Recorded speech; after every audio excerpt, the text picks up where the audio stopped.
అందరు మంచిగున్నారా? Eeshwarappa home clinic సమర్పించు ధూమ్ ధామ్ ముచ్చట. ఇక ముచ్చట్లు షురూ చేద్దాం. అవుగాని మన ముఖ్యమంత్రి రేవంత్ సారు దావోస్ కని వేయండి కదా, ఆడ చంద్రబాబు సార్తో కూడా కలిసిండు. అది వేరే ముచ్చట అనుకోరి. ఆ ముచ్చటానికి ఏమున్నదో వాళ్ళకే తెలియాలి. అయితే దావోస్ మీటింగ్ అయిపోయింది, ఎవరి రాష్ట్రానికి వాళ్ళు వచ్చిరు. కానీ రేవంత్ సార్ మాత్రం ఇంకా రాలే. మరి ఎటు వేయండు కావచ్చు, ఇంకెందుకు రాలే కావచ్చు. తోవ గిట్లా తప్పిందా గిట్లని అనుకుంటారు. పారి ముచ్చటేందో చూద్దాం మనం. మీరొకటి నజరేసిరా, దావోస్కి పోయిన వాళ్ళందరూ వచ్చారు. కానీ మన రేవంత్ సార్ మాత్రం ఇప్పటిదాకా కననే కనవాళ్ళే. దావోస్ కార్నే మాయమైపోయిండు కాదు సారు. మరి ఎట్లా మాయమైపోయిండు, ఎందుకు మాయమైండు మనకు తెలియదు. అసలైతే ఈ నెల 22వ తారీఖున సారు దావోస్ నుంచి అమెరికాకు పోయిండట. అది కూడా ఎవరికి చెప్పకుండా పోయిండని వాళ్ళు వీళ్ళు అనుకుంటారు. ఎయిర్పోర్ట్ కూడా ఎవ్వరు రానే రావద్దని చెప్పిండటనోళ్ళ. అమెరికా రోహిన్ రెడ్డి శరత్ రెడ్డిలతోని ఉంటుండట 3 వద్దుల సంధి.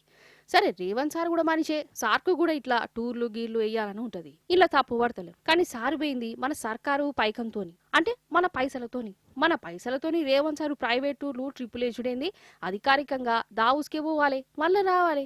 కానీ 3 వద్దులు దేశం కాని దేశంలా ఎవరికి చెప్పక చేయక ఎటెటో పోవుడేంది. తెలంగాణ రాష్ట్రం కోసం వేయిందంటే ఏమో అనుకోవచ్చు. కానీ సారు దావోస్ దాటి వేయిందంటే సారు పని కోసమేనా అని గిట్లనే వాళ్ళు వీళ్ళు చెవులు కొరుక్కుంటుర్రు. ఇక రేవంత్ సారు ట్రిప్పులు గిట్లుంటే ఇక సారు వారి దావోస్ ముచ్చట తీసుకుందాం. అసలు ఏ పాటు పెట్టుబడులు వచ్చినాయోలా, ఎంతసేపు ఆంధ్ర లీడర్లు అక్కడ మంత్రులతోని సార్కు ఫోటోలు దిగుడు, ముచ్చట్లు పెట్టుడా. ఇక ఒప్పందాలు జరిగినాయని వస్తున్న వార్తలలా ఎక్కువ డూప్లికేటే వార్తలనట. ఒక పేపర్లా ఒక్కో తీర్లా, ఇంకో పేపర్లో ఇంకో తీర్లా వార్తలు రాసుకుంటూ పోతురు. ఇక ఒప్పందాలు చేసుకున్నామని చెప్పుకుంటున్న కంపెనీలు కూడా లోకల్ కంపెనీలేనట. కొన్ని కంపెనీలు అయితే ఊరు పేరు కూడా లేదట. మొత్తానికి రేవంత్ సారు వారి దావోస్ టూరు పూరాగా ఫెయిల్ అయిపోయినాయి. మనోళ్ళకు ముఖం ఎట్లా చూపించాలో అర్థం కాక కొన్నొద్దులు అట్లట్లా పోయిందని గిటనే కారడం ఆడుతురు.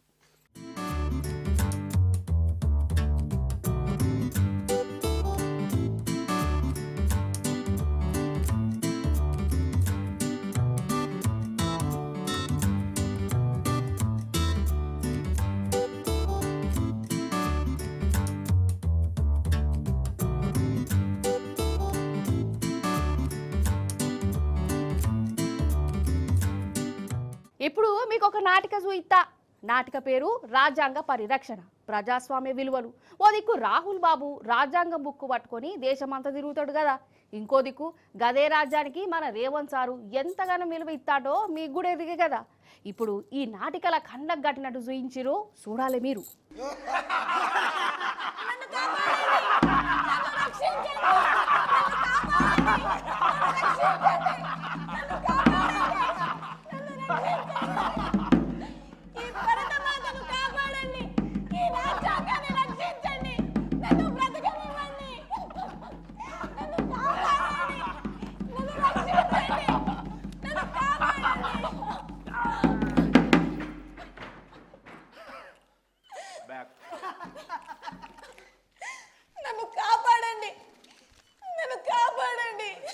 గిట్లనే ఉన్నది కదా మన రాష్ట్ర రాజ్యాంగం పరిస్థితి. గింత జరుగుతుంటే మన ముఖ్యమంత్రి రేవంత్ సార్ వారు ఏం చేస్తాండయ్యా అంటే అగో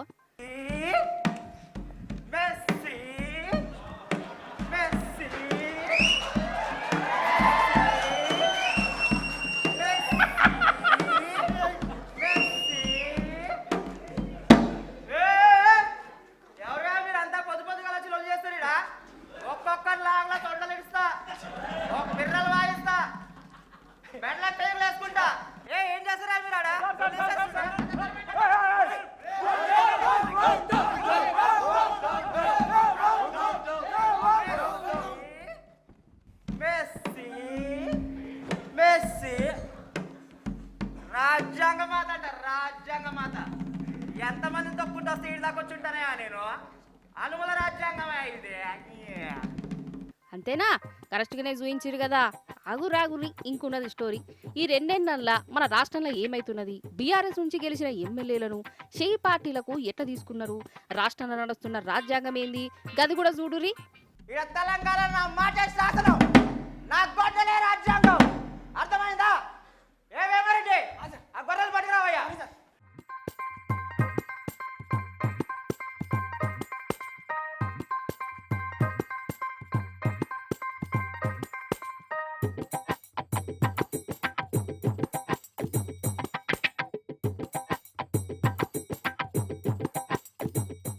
రాహుల్జీ రాహుల్జీ మన పార్టీలో చేర్చడానికి గొర్రెలు పట్టుకొచ్చాను. కండువా కప్పి మన పార్టీలో చేర్చుకోండి రాహుల్జీ. अरे इनको खोलिए खोलिए इनको खोलिए। नमस्ते राहुल जी। हाँ नमस्ते राहुल जी। बस। राहुल गांधी। हाँ राहुल गांधी। हाँ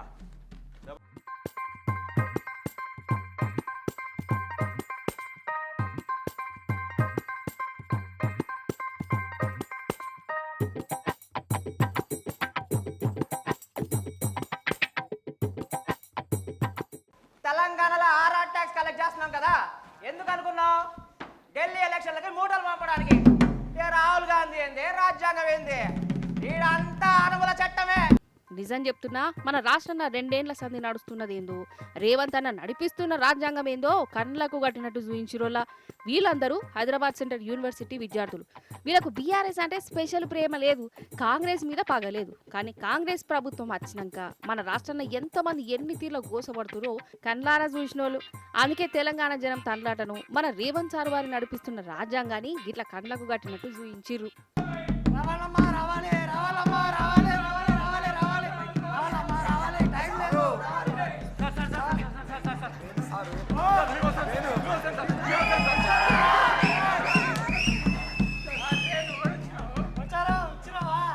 ప్రకాష్ గారు పోచారం శ్రీనివాసుని. అయ్యా పిఏ వేమారెడ్డి, మస్తాలు పట్టుకురా, ఇచ్చేద్దాం. ఇదిగో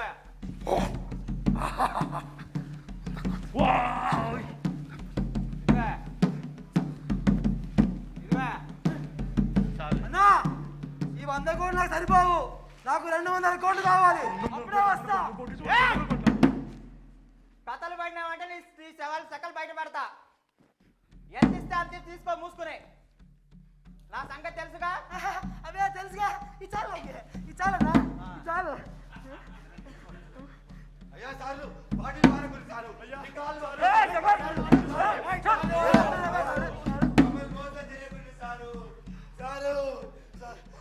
వద్దు సారు, సారు. నన్నే అడ్డుకుంటావా? అయ్యా వద్దు స్వామి వద్దు. మా కేసీఆర్ పై ప్రేమతో మా బీఆర్ఎస్ నాయకులు గెలిపించుకున్నామయ్యా. వాళ్ళు పైసలు పెంచుతూ మా పార్టీని వదిలేసారయ్యా. మమ్మల్ని మోసం చేయకుండ్రయ్యా, మోసం చేయకుండ్రి. ఓట్లు వేసేవంత వరకే రయ్యా మీరు ఓడ మల్లయ్యలు. ఓట్లు పడ్డాక బోడి మల్లయ్యలు. ఇక రాజ్యాంగం, ప్రజాస్వామ్యం ఇదంతా ఉత్త సొల్లు ముచ్చట్లయ్యా. ఢిల్లీలో రాహుల్ గాంధీ మీడియాకు స్పీచ్లు ఇస్తందుకు, ఫోటోలు పోజులు ఇస్తందుకు మాత్రమే. డిస్కౌంట్ ఆఫర్ అన్న మాట ఇడబడితే చాలు మనసుకు మస్తు దిల్ ఖుషి అనిపిస్తుంది కదా. కొనే అవసరం లేకున్నా డిస్కౌంట్ వస్తుందంటే కొనేస్తారు చాలా మంది. అయితే ఈసారి డిస్కౌంట్ ముచ్చట్నే ఇది. కాకపోతే ఈ డిస్కౌంట్ అసలుకే మోసం తెచ్చింది, ఆగమాగం చేసింది. ఏందో చూడుని మీరే. కాదు, కారు రేటు ఏ పాటు ఉంటుందోలా? తక్కువ 4 లక్షలు 5 లక్షల నుంచి ఉంటుంది అనుకో. సరే, సెకండ్ హ్యాండ్ అంటే బాగా తెలిసిన వాళ్ళు అంటే 2 లక్షలు ఉంటుంది అనుకోరి. అంతేగాని 25,000కే కొత్త కారు కొనుర్రి, 25,000 కట్టుర్రి, షోరూంలకు వెళ్ళి తెచ్చిన కారు ఇంటికి కొంచబోర్రి అంటే ఎవరన్నా నమ్ముతారా? కానీ ఇగో వీళ్ళు చూడుర్రి, కానీ ఇగో వీళ్ళు నమ్మిరు. అగో చూడు ఎట్లా ఎగబడ్డారో.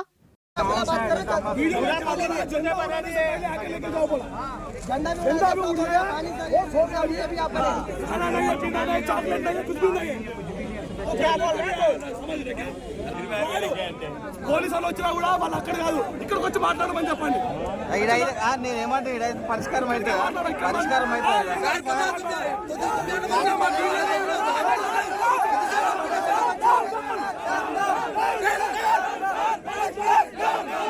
అయితే హైదరాబాద్లో మల్లాపూర్లో ఉండే రోషన్ అనేట ఆయన కారదందాలు చేస్తాడట. చక్కగా చేసుకునేది చేసుకోకనట. ఇన్స్టాగ్రాములలో 26,000కే కొత్త కారు ఇస్తా, ఇంటికో కారు ఉండాలి, 50 కార్లు 26,000కే ముందుగాలొచ్చి కొంచెబోరే అని పోస్ట్ పెట్టిండు. 26,000కే కారు అనుడితోటే ఉన్నోళ్ళకు లేనోళ్ళకు అందరికీ ఆశ పుట్టింది. పుట్టదా? అరే చిన్నపాటి స్కూటరే రాదు 26,000కు, అసంటిది కారు ఇస్తా అంటుంటే ఇక అందరూ పొదుపుదుగా ఈయన చెప్పిన షాపు గడకి లైన్లు కట్టిరు. జాతరనే కనబడ్డది. ఇక అందరు వచ్చినాక ఈ రోషను మెల్లగా వచ్చి దుగ్నం తెరిచి కారు లేవు ఏం లేవు అన్నాడటనోళ్ళ కథమిగ అచ్చినోళ్ళకు శిరుమన్నది. మేమైనా దివానగా అనుకుంటున్నావా అరాబాయ్ అనుకుంటా రాళ్ళవాన ఊరిపిచ్చిరు దుఃఖం మీద. అక్కడనే ఉన్న కార్ల అద్దాలు కూడా వాగినాయి. ఇంకా జరసేపు అయితే ఆ ఈఫర్ పట్టుకొని కూడా పని అయిపోవు. అంతలే పోలీసులు వచ్చి అందరికి సర్దు చెప్పిరు. ఇట తప్పుడు పోస్టులు పెట్టి అడ్వర్టైజ్లను జనాలను ఆశ పెట్టించినందుకు ఈయన మీద కేసు కూడా అయింది. ఇన్స్టాగ్రామ్ లో మొత్తం రోజు చేసిన అంతా పబ్లిక్ మొత్తం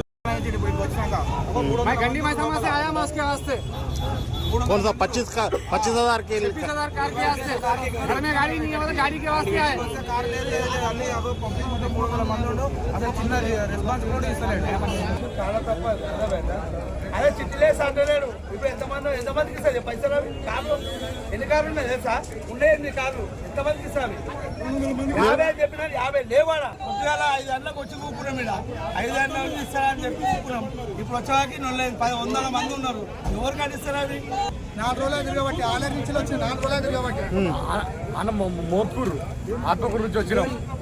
రేపు సాయంత్రం వచ్చినాం. ఇప్పటిదాకా ఎన్నో 2 రోజులు ఇన్ని అన్నం కూడా లేదు, టిఫిన్ లేదు ఏం లేదు నీళ్ళు లేవు, చాయ్ కూడా లేవు మాకు. ఈడ ఒకటి చెప్పాలి, అబద్ధపు పుకారు లేపినోంది ఎంత తప్పు ఇట్లా ఆశవాడి అచ్చినోళ్ళది కూడా అంతే తప్పు.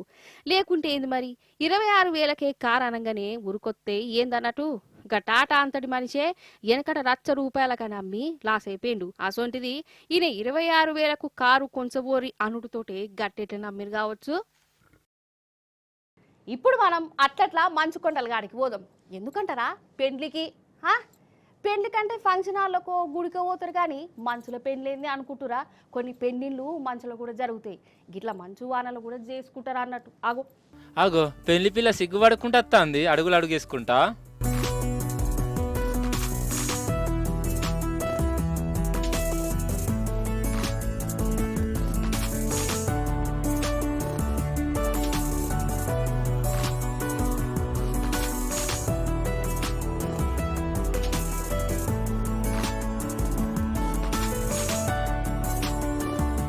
ఈడ లగ్గమైతుంది చూడుర్రి. మీదికెళ్ళి వాన మంచు వాన పడుతుంది.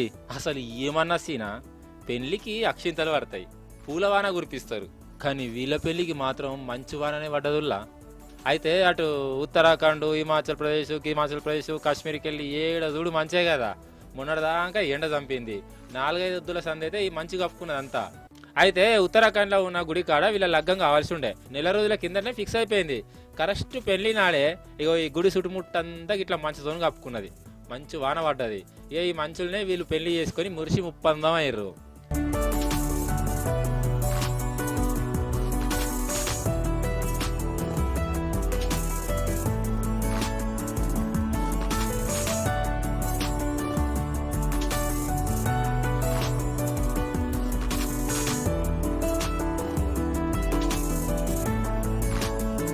ఇటు హిమాచల్ ప్రదేశ్ పెళ్లి కొడుకుని చూడు మంచిగా నడుచుకుంటూ వస్తాడు. ఈడ 4-5 ఫీట్ల మందంతో ఏడదుడు బరఫేనోళ్ళ. అయినా గానీ ఈయన లగ్గం ఆగానే ఆగలే.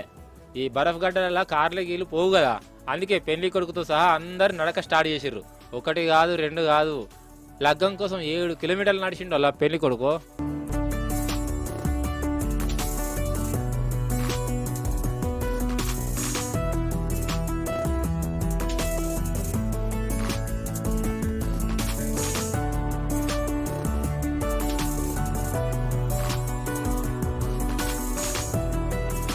ఇగో వీళ్ళది కూడా మంచి లగ్గమే.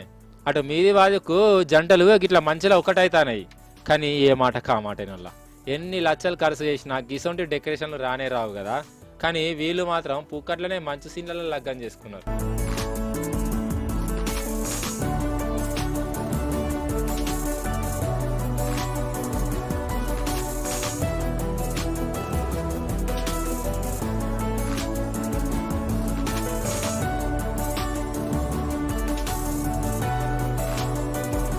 చూసిరు కదా గిరికి వాళ్ళ ముచ్చట్లు. మళ్ళీ వచ్చే పారి మంచి మంచి ముచ్చట్లను పట్టుకనత్తా ఉంటా మరి.